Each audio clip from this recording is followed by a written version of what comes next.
peuple, décoré en présence de son secrétaire général, Naguib Abdallah Mohamed, et du commandant de la garde républicaine, le colonel Mohamed Jam Douale, 11 personnalités issues du protocole, de la presse, audiovisuelle, des techniciens du palais du peuple, des officiers de nos forces régaliennes, ainsi que les officiers de la garde républicaine. Le commandant Ismaël Ibrahim Barre et Hussein El Tire Roble, ainsi que le directeur adjoint de la radio-télévision de Djibouti, M. Abdurrahman Mohamed Yahya, ont été élevés au grade d'officier dans l'ordre national du 27 juin. Lors de cette même cérémonie, le Premier ministre, M. Abdelkader Khan Mohamed, a en outre remis la médaille de chevalier dans l'ordre national du 27 juin au capitaine Abdullah El Tire Aden, Moussa Djibril Youssouf, Abdurrahman Galal Abdurrahman, à M. Raye Omar Ali, à Ousmane Omar Miki, à Bakar Mohamed Aloita, Omar Saïd Bile et Mohamed Omar Adour et enfin Hussein Omar Megag. Rappelons que l'événement s'inscrit dans le cadre du 43e anniversaire de l'indépendance de notre pays.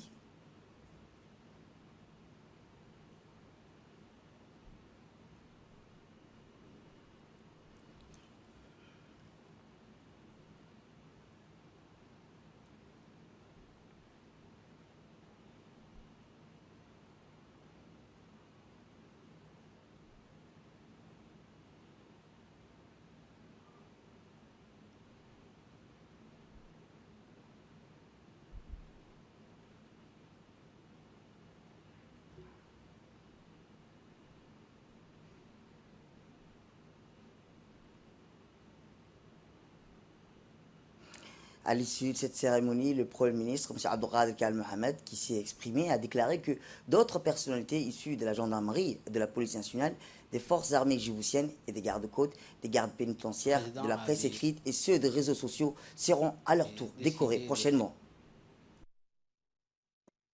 Le président avait décidé de faire un décret pour décorer un certain nombre de personnels de l'État, civils comme militaires. Il faut savoir que ce matin, nous avons décoré des personnalités de l'audiovisuel, mais aussi des gens aussi en tenue. Et prochainement, nous allons continuer ces décorations aussi pour les autres membres des corps constitués, notamment les militaires, gendarmes et police, mais aussi les personnels aussi de la presse écrite et aussi des réseaux sociaux. Nous pensons comme ça pour les encourager à redoubler de leur ardeur au niveau du travail et de continuer donc à défendre le pays. Merci. Autre actualité dans ce 22 heures plus tôt, le président de l'Assemblée nationale, M. Mohamed Al Ahmed, a reçu ce matin en sa qualité de président de l'Union parlementaire africaine une délégation de la société civile plurielle du COMESA conduite par sa présidente. L'objectif premier de cette rencontre était d'abord de remercier de visu le chef de l'hémicycle pour son soutien constant à l'endroit de la société civile. En effet, en outre, son soutien, le PAN plutôt a accepté de parrainer le forum de rencontres économiques qui se tiendra dans notre capitale le 20 septembre prochain. En prit part à cette rencontre le directeur du président député Omar Al-Saïd, qui est également président de l'honneur du réseau des RNDS. Par ailleurs, il est important de souligner que ces dernières années, les parlementaires travaillent en étroite collaboration avec cette organisation qui compte créer des points focaux dans l'ensemble des pays du COMESA dans le cadre de leurs prérogatives. Rappelant, le projet de cette solidarité va financer en priorité la construction d'un futur centre pour les personnes atteintes de troubles psychiques. Madame Boka a également tenu à remettre au président de l'Assemblée nationale le guide africain au développement durable et de la société civile dans lequel sont recensés les différents projets entrepris. À la fin de l'entrevue, réitérant son soutien, ses encouragements, le président de l'Assemblée nationale a remis un présent à Madame Boka, présidente de la société civile plurielle du COMESA, pour les actions de longue date qu'elle mène depuis 25 ans au profit de la société civile djiboutienne. Toujours à l'Assemblée nationale, la Commission des affaires étrangères de l'Assemblée nationale a étudié ce matin, sous l'honorable Abdelrahman Awali Yassine, l'examen des projets portant ratification de l'accord de financement concessionnel relatif au financement additionnel sur le projet de réponse en développement aux impacts liés au déplacement dans la Corne d'Afrique. Un autre projet aussi portant ratification de l'accord de financement concessionnel relatif au projet d'élaboration de politiques et la gestion économique et développement des statistiques. Le gouvernement a été représenté par le ministre de l'économie et des finances chargé de l'industrie, M. Ilyas Moussadawale, qui était assisté par des hauts responsables du ministère ainsi que l'instance dirigeante djiboutienne, la DDS. Après un débat entre les parlementaires et leurs invités, la Commission des affaires étrangères transmet le texte en séance publique, se prononçant en faveur de la ratification. Autre actualité nationale, le ministre des Affaires étrangères et de la coopération internationale et porte-parole du gouvernement, M. Mahmoud Ali Youssouf, a procédé ce matin avec l'ambassadeur du Japon, Koji Yonitani, une cérémonie de signature d'un échange de notes de l'accord d'un don de matériels médicaux octroyé au ministère de la Santé.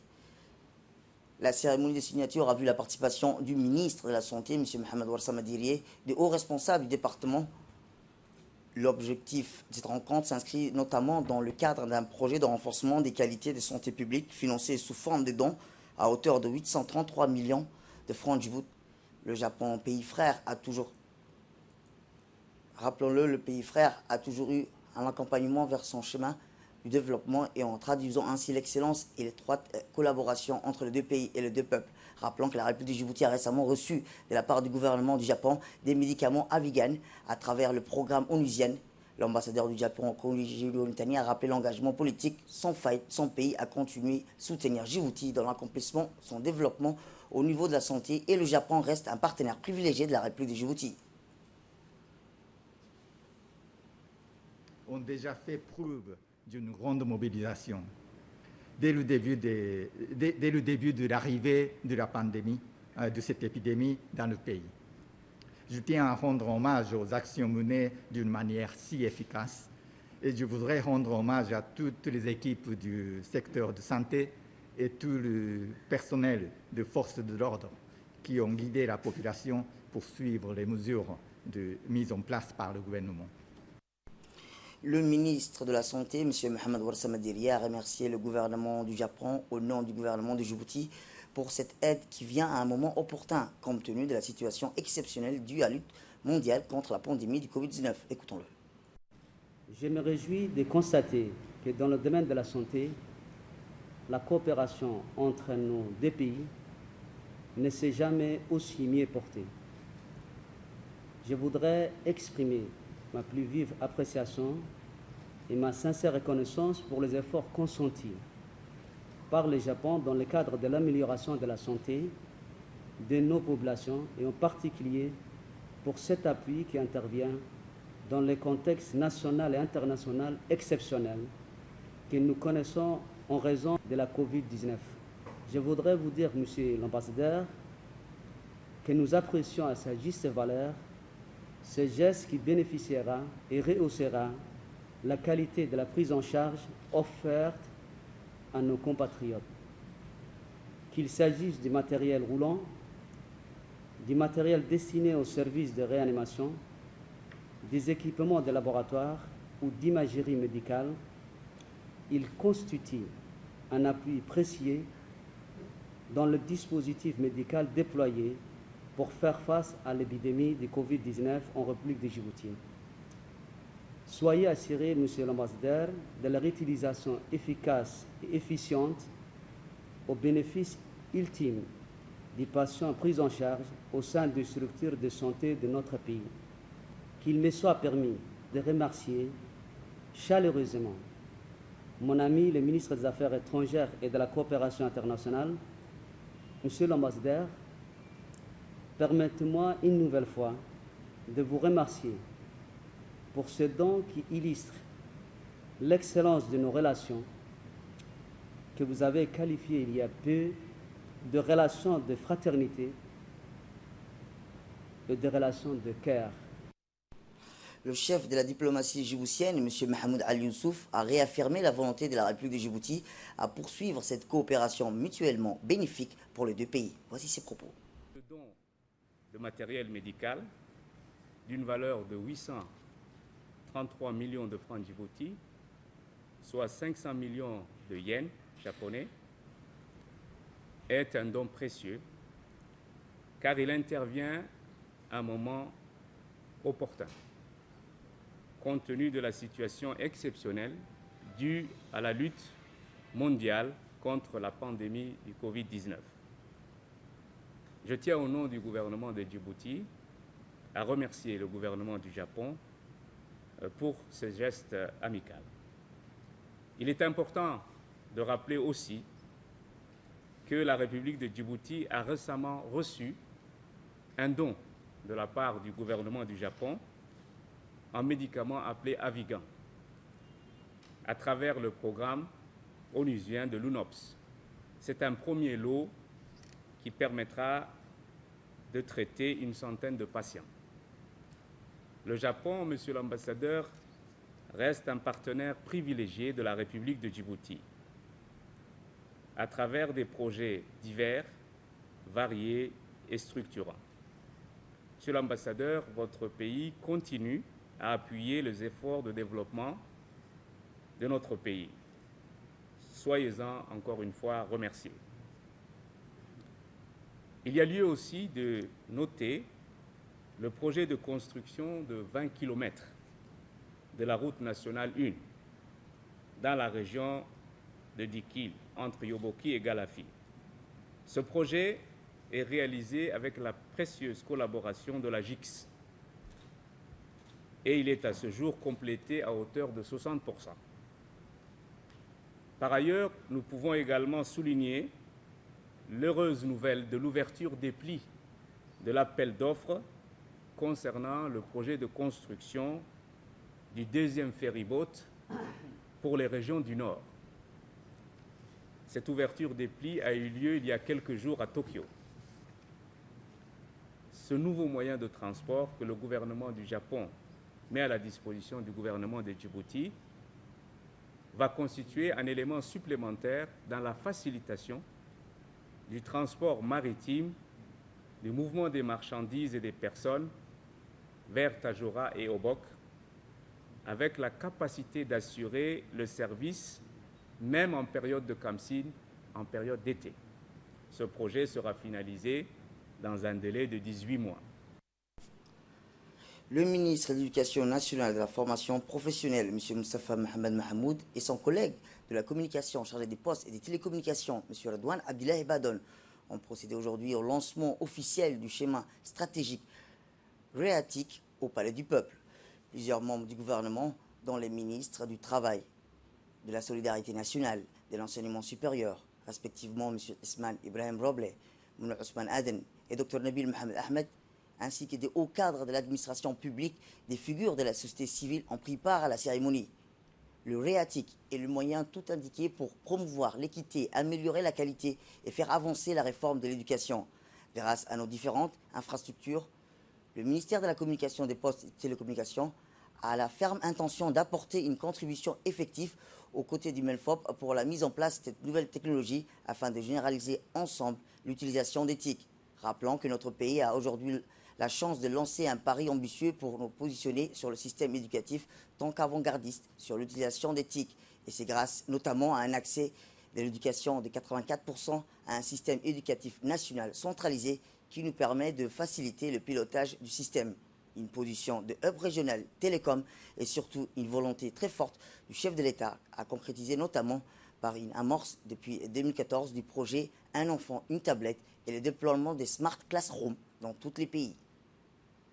À l'issue des interventions officielles, les participants ont suivi un exposé de la stratégie, des moyens et des attendus ainsi que du plan d'action sectoriel du projet REATIC. Le ministre de la Communication, M. Redouane Abdillahi Badon, a dans son discours rappelé, et son collègue de l'enseignement supérieur ont ouvert le bal des interventions officielles. L'un et l'autre ont rappelé qu'ils ont mis l'accent sur l'intérêt de la portée de ces projets chers au président de la République qui en a tracé les grandes lignes de 2014 au moment du lancement du programme Un enfant, une tablette. Écoutons-les. Merci mon collègue du ministère de l'Éducation nationale et de la formation professionnelle, M. Moustapha Mohamed Mahmoud, pour m'avoir invité à prendre conjointement la parole à cet atelier de lancement des stratégies, de schéma stratégique REATIC Je remercie également chacune des personnalités ici présentes pour avoir délaissé vos multiples responsabilités et charges en vue de rehausser de votre présence cette cérémonie de lancement. Mesdames et Messieurs, conformément à la feuille de route du Président de la République, Son Excellence M. Ismaël Omar Guelleh, le schéma stratégique réactique du MENFOP fait partie de nombreux chantiers qui sont en cours pour faire de l'écosystème des technologies de l'information et de la communication un levier de croissance des autres secteurs socio-économiques et de l'amélioration du bien-être des populations. Les moyens technologiques ont pris une telle importance dans notre vie quotidienne qu'il serait anormal de ne pas les voir s'introduire de plus en plus dans la pratique de l'enseignement. Autrement dit, l'intégration des TIC dans l'enseignement n'est plus une démarche optionnelle à adopter, mais est devenue une nécessité, et c'est pour cela que l'école djiboutienne doit emprunter la voie de l'innovation pédagogique pour remédier aux difficultés rencontrées. Nos enfants sont nés dans un monde d'information continue, de partage, d'échange et de création. Ils font partie d'une génération hyper connectée, ouverte, communicante, dont le mode de fonctionnement change radicalement de ceux des générations précédentes. Le développement d'une culture numérique partagée est présenté comme un objectif politique, social et éducatif.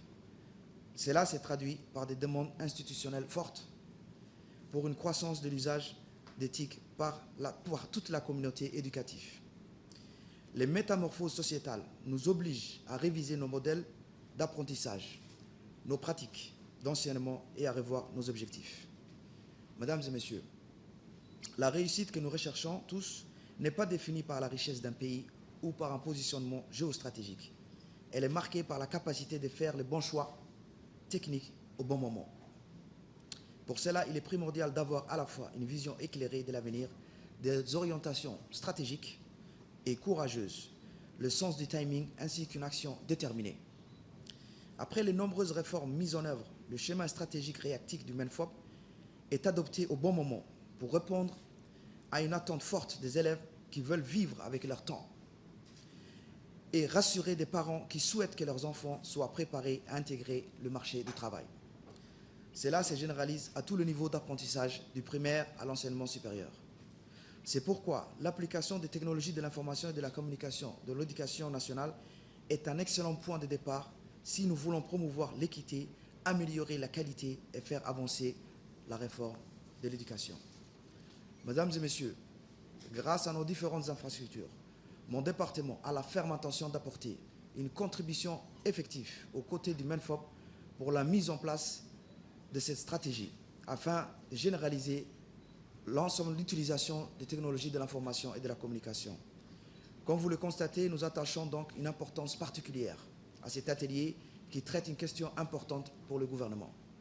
Aussi, je suis convaincu de la pertinence et de la richesse des échanges qui auront lieu durant cet atelier, des discussions qui nous permettront d'identifier des pistes de réforme adéquates et qui permettront à Djibouti de rattraper certains retards observés. Merci. Je vous remercie de votre attention. Je pense que le moment inédit que nous avons vécu récemment avec le Covid nous a amené également à réfléchir sur l'importance du numérique.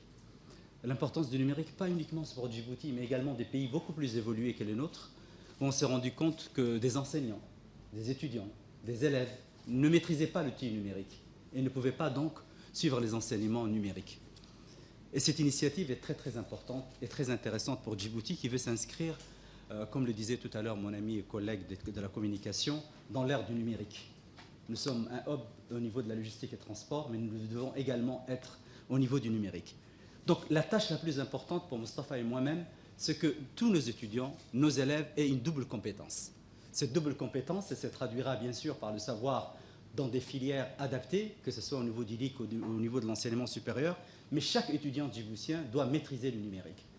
Et ce projet est vraiment, Monsieur le Ministre, à votre honneur, un projet très important pour la République de Djibouti et honore les engagements du Président par rapport à ses engagements vis-à-vis de la population et de la jeunesse.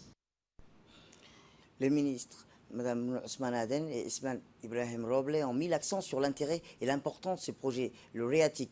Ils ont rappelé le bénéfice de partager des nouvelles technologies de l'information et de la communication. Écoutons-les.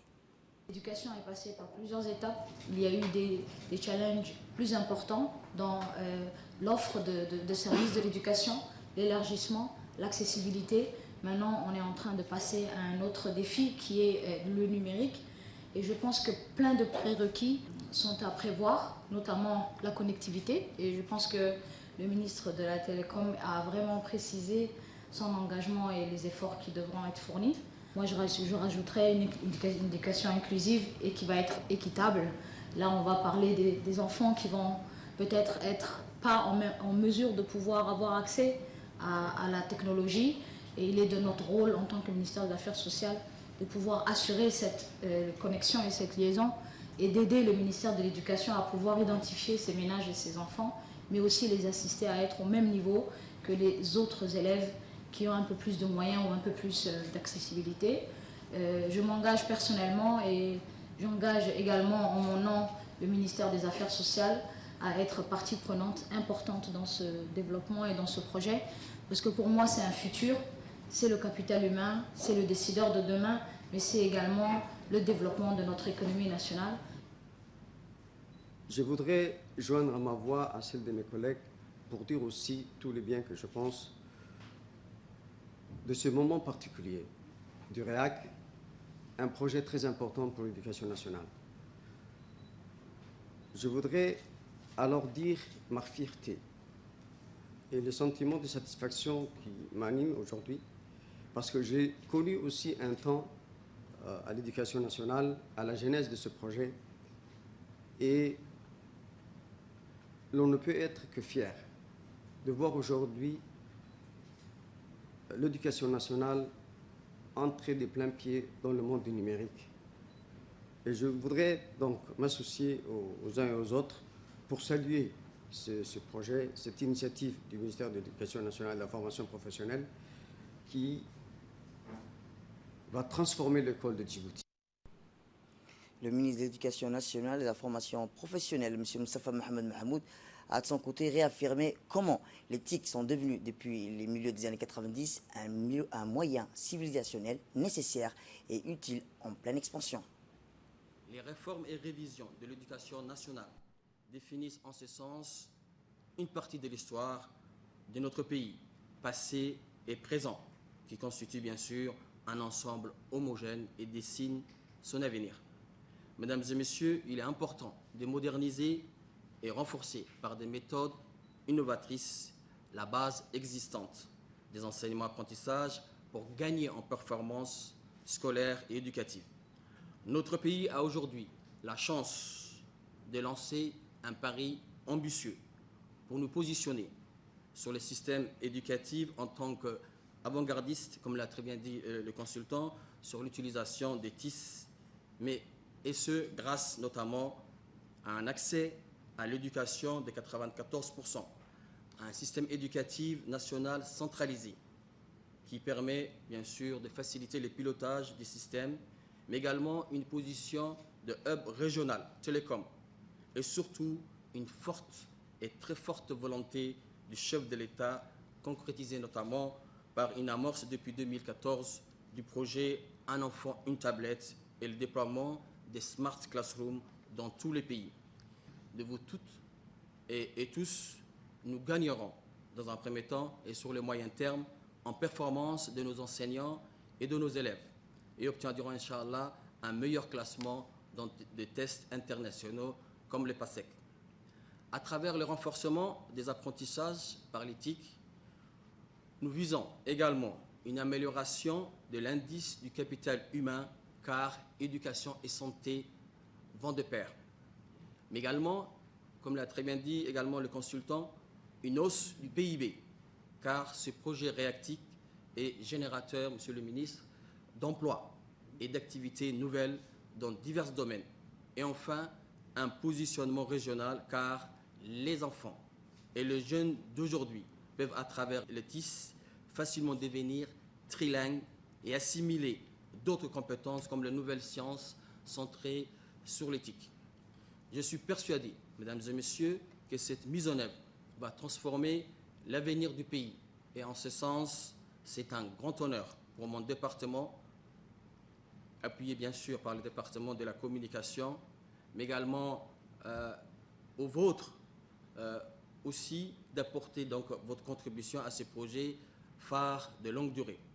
Je suis confiant que tous ensemble, solidaires et engagés, il nous revient d'être les acteurs de la réussite de ces projets porteurs. Notre équipe a recueilli la réaction du ministre de l'Éducation nationale et de la formation professionnelle, M. Moustapha Mahmoud, lors du lancement officiel du schéma stratégique, le REATIC, au Palais du Peuple. Comme vous avez très bien vu, nous avons assisté donc au lancement.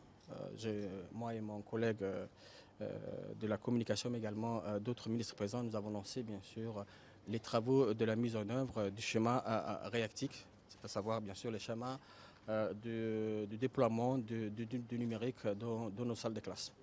Donc il s'agit en fait ici de la concrétisation du projet et vraiment de la vision du président de la République qui, de 1994, avait lancé ces projets, bien sûr, un enfant, une tablette. Une concrétisation du projet, de la vision du président de la République en 2014. Un enfant, bien sûr, une tablette. Et là, vraiment, il s'agit de la concrétisation de ces projets et qui a été, bien sûr, une succession d'actions qui ont été menées sur le terrain, mais également une réflexion ou des discussions approfondies qui ont eu lieu à travers, bien sûr, les échanges également que nous avons eus avec une expertise étrangère, mais également avec des voyages d'études que nous avons opérés, bien sûr, depuis l'étranger. Et c'est ce cumul d'expériences qui nous a vraiment permis de mûrir la réflexion et d'approfondir la question pour aujourd'hui arriver à l'élaboration avec l'appui d'un expert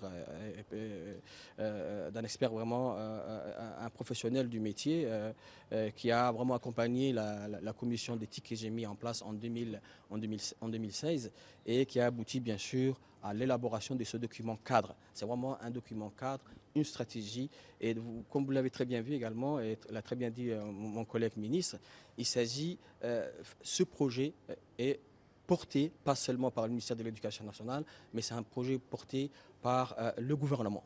Et bien sûr, comme premier partenaire de ce projet, il s'agit du ministère de la Communication, mais également le ministère des Finances, le ministère des Budgets, le ministère des Affaires sociales, le ministère du Travail, pardon, j'ai oublié mon collègue ministre de l'Éducation, de l'Enseignement supérieur, qui est également le département de l'Éducation. Donc, il s'agit, et maintenant la question, qu'est-ce que ce schéma, en quoi et qu'est-ce qu'il s'agit de quoi ou en quoi elle est importante. Elle est importante et son impact direct sera bien sûr l'amélioration des enseignements-apprentissages.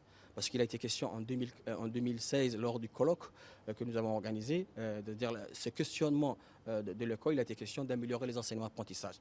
Et donc il nous a semblé, et ça c'est même parfois une directive et les instructions du président de la République qui a dit, ça y est, maintenant nous pouvons être fiers qu'aujourd'hui, à peu près 84% des enfants djiboutiens en âge d'être scolarisés sont scolarisés. Maintenant, qu'est-ce que je veux? Je veux bien que mes enfants, les élèves djiboutiens, puissent travailler dans les mêmes conditions de travail que dans les pays, bien sûr, développés. Donc, il a été question vraiment, à travers cette introduction du numérique, nous allons améliorer tous les cadres de travail des élèves et des établissements, puisqu'il est question non seulement d'installer des outils informatiques, installer les fibres optiques, mais également, ça amènera bien sûr à également améliorer le cadre de travail dans nos salles de classe. Du coup, ça va impacter et motiver l'enseignant, mais également les élèves seront plus motivés, mais également à travers ces TIS, bien sûr, nous avons également d'autres compétences qui vont être bien sûr développées et donc appris par les élèves. Donc pour nous,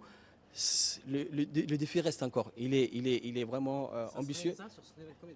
Il est ambitieux et donc c'est un projet vraiment sur le long terme. Mais il y aura bien sûr des commissions techniques qui vont commencer à partir d'aujourd'hui travailler pendant une semaine. Ils vont travailler, ils vont produire une planification dans le temps. Ce sera jusqu'en 2035 et d'ici en 2035 il y aura une planification. La première année de 5 ans. 5 ans. Donc il y aura un plan sur 5 ans, 5 premières années quinquennales, donc 5 premières années, qu'est-ce qui sera réalisable et possible de le faire. Donc c'est le travail que nous attendons de ces commissions techniques, Inch'Allah, avec mon collègue de la communication, mais également avec mes autres collègues qui se sont engagés, chacun d'eux en prenant la parole. Et vraiment, Inch'Allah, nous tous, j'espère que nous allons arriver à faire réussir ce projet-là, Inch'Allah, qui est vraiment le projet du pays, parce que quand on travaille sur l'éducation, automatiquement, on parle des performances des élèves. Quand on parle des performances des élèves, on parle des performances, bien sûr, de la main-d'œuvre djiboutienne. Qui dit performance de la main-d'œuvre djiboutienne dit, bien sûr, une économie performante, une économie concurrente, une économie, bien sûr, qui s'intègre bien, concurrente, compétitive et qui s'intègre bien, bien sûr, à l'économie mondiale. Santé à présent. Concernant l'évolution du Covid-19 dans notre pays, 830 tests ont été effectués aujourd'hui. 5 cas étaient positifs au Covid-19. 17 cas sont guéris et nous recensons 0 décès. Toujours dans le domaine de la santé, le ministre de la Santé, M. Mohamed Ouarsama Dirie, a visité le futur centre de contrôle des passagers au niveau de l'aéroport de Djibouti. Accompagné par son collègue de l'équipement et des transports, M. Moussa Mohamed Ahmed, le ministre de la Santé a en effet inspecté les différents dispositifs mis en place pour la surveillance épidémiologique au départ et à l'arrivée des passagers dans notre pays. La visite des lieux s'est déroulée en présence de plusieurs personnalités, dont le directeur général de la police nationale, M. Abdillahi Abdi, le directeur de l'hôpital militaire, Dr Madian Mohamed Saïd, ainsi que des hauts cadres du ministère de la Santé. À l'issue de cette visite, le ministre de la Santé s'est dit satisfait du circuit composé d'une grande salle pouvant accueillir plus de 400 personnes, d'une salle de prélèvement et d'un laboratoire. Le ministre a déclaré que tous ces dispositifs répondaient à toutes les exigences édictées dans le décret présidentiel du 12 juillet, notamment sur le respect des mesures barrières telles que le port obligatoire des masques à toutes les étapes. Tout à fait autre chose, toujours dans le cadre de la lutte contre la pandémie du Covid-19, le directeur général de l'Agence nationale des personnes handicapées, M. Doual Saïd Mahamoud, a reçu aujourd'hui un don de kits protection de la part du président de l'association Green Generation, M. Mahad Abdelrahman. Cette donation de kits est essentiellement composée de 2000 masques de protection des tissus respecter la norme AFNOR et des gels hydroalcooliques pour les personnes handicapées. Cet acte de générosité s'inscrit dans le cadre d'un vaste programme de sensibilisation et de garder conscience sur les menaces liées à la pandémie du Covid-19 et de permettre d'atténuer les effets de la crise du Covid-19 à l'égard des personnes handicapées qui sont d'autant plus fragiles et qu'il faudrait prêter une attention particulière. En pris part le directeur général de l'Agence nationale des personnes handicapées, M. Doual Saïd Mahamoud, le président et le membre de l'association Green Generation, la représentante du PNUD à Djibouti, Mme Fatima El-Cheikh, la représentante de l'UNICEF, Mme Melva Johnson, et la directrice du Centre des leadership et d'entrepreneuriat, Mme Oubah Melo, ainsi que les cadres de l'ANPH. La directrice de la clé Oubah Melo et le président de Green Generation, M. Mahad Abdelrahman, à l'ordre de la cérémonie de remise des kits de protection contre le Covid-19, ont déclaré que les personnes à besoins spéciaux et a félicité l'association Green Generation qui a remporté le 3e prix du concours Challenge Covid-19 et salué leur contribution auprès des personnes à besoins spéciaux. Écoutons-la. Aujourd'hui, nous vivons une situation et un contexte hors du commun dont le monde entier dont on n'a pas vécu. C'est cette crise sanitaire. Beaucoup de mesures pour pouvoir limiter les dégâts. Donc, aux clés, on a voulu faire participer la jeunesse, faire participer la société civile, les jeunes entrepreneurs, bien sûr en partenariat avec le PNUD et l'UNICEF. Et ça a donné ses fruits aujourd'hui, vous voyez. Ce qui nous réunit aujourd'hui s'inscrit dans le cadre du concours Covid-19 Challenge organisé par les clés en partenariat avec le PNUD et l'UNICEF afin de développer des solutions locales contre le Covid-19 en misant sur la prévention et la sensibilisation des populations en danger de ce virus. Ces derniers mois, le monde est confronté à la pandémie du Covid-19 qui a déclenché une crise sanitaire sans précédent. Un grand nombre de pays a imposé un confinement à domicile de manière à contenir les risques de propagation. La population djiboutienne a été confinée un peu plus de 2 mois et demi. Comme nous le savons tous, si la distanciation sociale a permis de contenir la propagation agressive de cette pandémie, il est aujourd'hui plus que nécessaire de faire preuve de vigilance, de se laver les mains plusieurs fois par jour, de porter un masque. Nous essayons peu à peu de retrouver une vie normale. Nous reprenons le travail. Les frontières seront bientôt ouvertes, mais la pandémie elle est toujours là. On n'en a pas encore fini avec le Covid-19. Pour que cette transition se passe le mieux possible, il est impératif de redoubler d'efforts. Protégeons-nous pour protéger les autres. Pour sa part, le directeur général de l'ANPH de Al-Saïd Mahmoud a remercié l'association Green Generation. Il a rappelé que cette donation auprès des réseaux des personnes handicapées et souhaité la bienvenue à toute autre initiative de ce genre. La cérémonie s'est clôturée par la réception des donations des kits de protection à l'AGG dans la salle de réunion de l'ANPH 6 à l'enceinte du camp Mounjoutine. Et dans l'actualité internationale, je vous le dis dans le titre, l'Afrique du Sud a réimposé hier un couvre-feu national devant une recrudescence des cas de Covid-19. Le président Cyril Ramaphosa a décidé hier de réimposer un couvre-feu en Afrique du Sud en raison de la remontée des cas quotidiennes de contamination. Il a relevé qu'en moyenne 12 000 nouveaux cas avaient été enregistrés chaque jour ces dernières semaines. À partir d'aujourd'hui, le couvre-feu sera de nouveau en vigueur en Afrique du Sud de 21 h et les visites familiales seront interdites. Ramaphosa a également décidé de suspendre à nouveau les ventes d'alcool. Les restrictions imposées en mars pour tenter d'enrayer l'épidémie dans ces pays le plus touchés en Afrique avaient été en partie levées en mai dernier. C'est tout pour cette édition. Merci à vous de nous avoir suivis. Restez avec nous pour la suite de nos programmes télévisés.